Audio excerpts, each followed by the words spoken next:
Good evening. So tonight the topic is relationship between Buddhist laity and Sangha, the Vinaya perspective. The fact that you all chose this topic, I guess you all have a lot of questions in mind. So tonight when I give this talk, I'm most probably not going to address all your questions. And so you need to ask questions after my talk. So the first thing, when we talk about the laity and the Sangha, we have to understand the role, the duties of each. As far as the Sangha is concerned, the primary duty is to practice the holy life. And this practice of the holy life is concerned with liberation, final goal of the holy life. So for this, a monk has to study the Sutta, Vinaya, and meditate.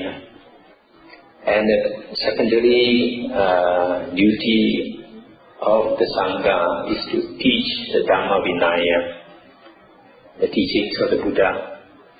In the original suttas, the teachings of the Buddha is called the Dhammavuddho. Now, this is actually a secondary duty. We find that of the Buddhas, of all the Buddhas, 99.99% of Buddhas are Pacceka Buddhas. They don't teach. Very few Buddhas are Sammasambuddhas. But even though they don't teach, they occupy a place below the Sammasambuddha and higher than the Arahant disciple. So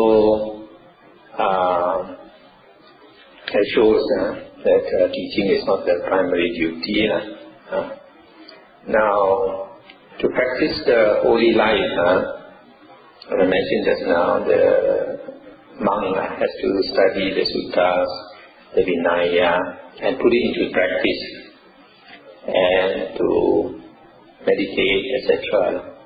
Now, to do all this, the monk should stay in a secluded place, what the Buddha calls an aranya, forest or secluded place.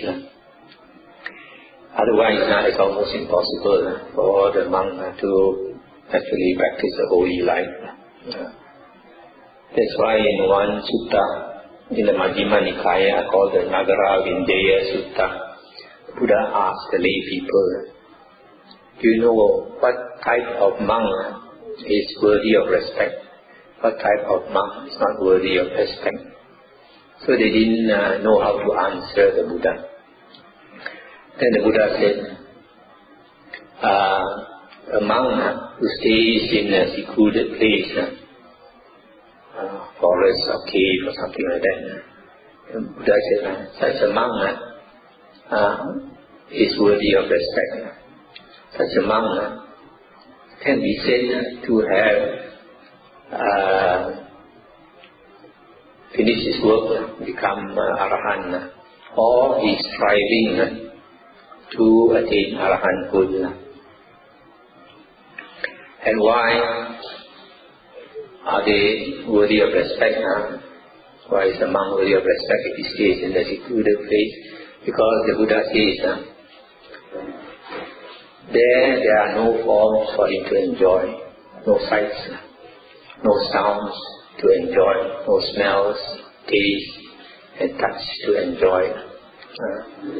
Whereas if a monk stays in a city, in a town, he has all these distractions. He can watch TV,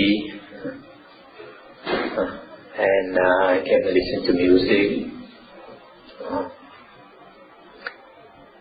and enjoy good food, etc.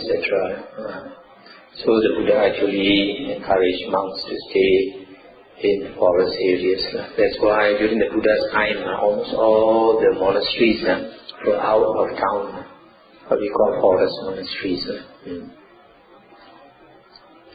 Now, what is the role of the laity? The role of the laity is to practice the Dhamma and support the Sangha.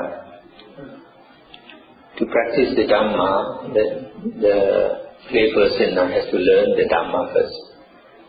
And either he learns, nowadays can learn the Dhamma from books, but during the Buddha's time, have to learn the Dhamma from monks and nuns. And the other important duty is to support the Sangha, because the Sangha needs all the support from the lay people. Now, later I'll go into these two in more detail.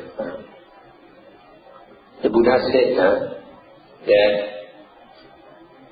there are 4 types of persons whom lay people should be very careful in their dealings with, because there are 4 fields of merit and also 4 fields of demerit. If you behave well towards these 4 types of persons, you can obtain a lot of merit or blessings. On the other hand, if you behave wrongly towards these 4 classes of persons, you can create a lot of demerit. The first one is the Buddha. But since the Buddha has passed into Parinibbana, so you cannot interact with the Buddha. The second one is monks and nuns. The third is your mother. The fourth is your father. That's why in Buddhism, filial piety towards our parents is very important. So also is respect for monks and nuns. So a lot of people sometimes tend to look at the monk's faults. But you must remember that a monk is not yet an arahant. So he is bound to have faults, just like lay people. So different monks have different characters. Even during the Buddha's time, do you know that the arahants also are very different? For example, Mahathera is an arahant with very great psychic power.